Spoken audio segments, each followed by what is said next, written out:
Okay, President Trump attended the National Prayer Breakfast, which was started back in 1953 under Dwight Eisenhower. And every president since Dwight Eisenhower up through President Trump has attended the National Prayer Breakfast. It's a great thing. It's a really good unifying moment, and it should be. But there was a Democrat congressman who took exception to this. Posted on social media, he's going to protest this thing because it violates the separation of church and state. Now, hi folks, I'm just getting ready to cross the street for the National Prayer Breakfast. I am not going to this event because I support it. I'm actually going to protest it. And I'm going to be wearing a couple of buttons to explain that. This one, Build This Wall, is about the wall of separation between church and state that our founders intended for our secular republic. Look, we should not be having a Christian prayer service in the sanctum of the United States Capitol, in Statuary Hall. This is an actual violation of church-state separation like we have never seen. Now, he's certainly suggesting that it's President Trump and the MAGA movement. They're the ones violating this whole process. It's just interesting, as you're citing the separation of church and state, I don't think that phrase means quite what you think it means. There's an old proverb that says, it's better to remain silent and be thoughtful than to speak and remove all doubt. In these situations, when you don't know what you're talking about, maybe let's not talk a lot about it. But for those who might not know, when people talk about the separation of church and state, there's a lot of irony in this. Now, President Trump, in his speech, worth going back and listening to, Thomas Jefferson himself once attended Sunday services held in the old House chamber on the very ground where I stand today.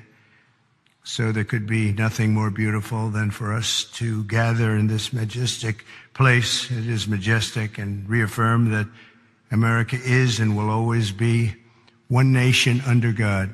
He's exactly right.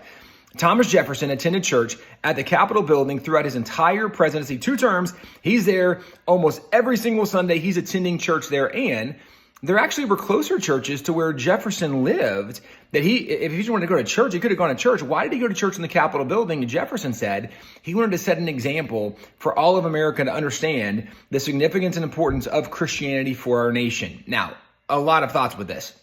Jefferson's also the guy who did write a letter to Danbury Baptist up in Connecticut explaining that, in line from his letter, separation of church and state, but he was really explaining that the government can never come in and interfere with your religious practices because the First Amendment erects a wall of separation between church and state to keep the government from interfering with your religious activity. He was never suggesting that we should have a secular government. In fact, if you back up, how did church start in the Capitol building? When John Adams was president, Thomas Jefferson was vice president, the chaplains of the House and Senate actually had a request. They said, nobody's using these buildings on Sunday. Could we hold church service here? So the request had to go to the Speaker of the House, which was Theodore Sedgwick, and it also had to be approved by the president of the Senate, who was Thomas Jefferson, the vice president. The chaplains got the approval. They started having church services. Jefferson, within less than a year, is then the president, and he attends church. That church goes on for decades in the Capitol building.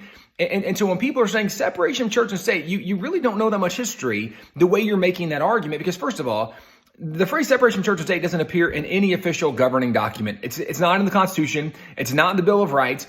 This is a phrase that came from a private letter. And to give further indication, the founding fathers, every single one of them that signed the Declaration, that went on to become a governor, they all did prayer proclamations calling on their state to times of prayer and fasting, or prayer and thanksgiving. Why does that matter? Because in their mind, they never viewed a secular government or that America should become a secular nation. That was not a concept they would have supported or promoted.